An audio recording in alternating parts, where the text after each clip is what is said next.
ফার্স্টে কি বলেছিলাম, আই বেসটা করার আগে এখানটাতে একটা লাইট শেডের কনসিলার আগে ইউজ করে নেব,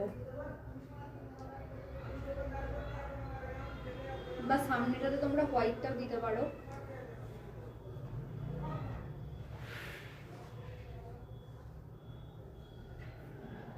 তাহলে কি হবে, কালারটা বেশি মানে ফুটবে।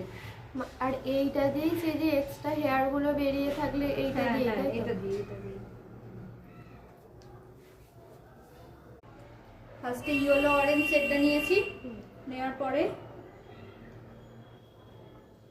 একদম উপরটাতে জাস্ট হালকা করে রাউন্ড মতন, হ্যাঁ এভাবে জাস্ট প্লেন করব।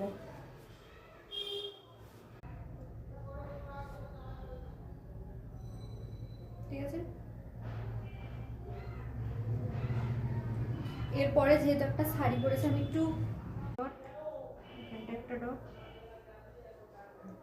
এই 3 থেকে ভালো করে ব্লেন্ড করে নিতে হবে ঠিক এই জায়গাটায়।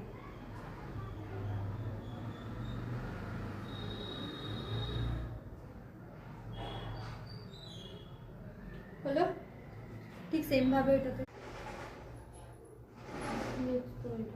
হ্যাঁ দুটোকে ভালো করে ব্লেন্ড করে দিতে হবে, মানে কালারগুলো যেন একটার সাথে একটা মিশে যায়।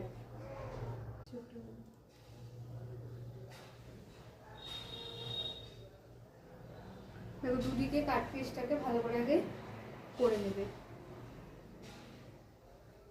করার পরে এটাকে ব্লেন্ডার এইখানটাতে যখন তোমরা করবে, এই যে ছোট ব্লেন্ডারগুলো মিনি ব্লেন্ডার, ওটা দিয়ে ব্লেন্ড করবে। আমি বড়টা দিয়ে করে দিচ্ছি।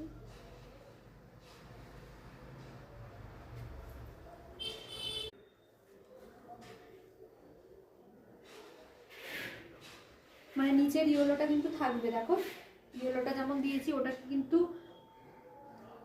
থাকবে নিচেতে, তার উপর দিয়ে দেবো এটা। ছোট খোলা আস্তে আস্তে মামা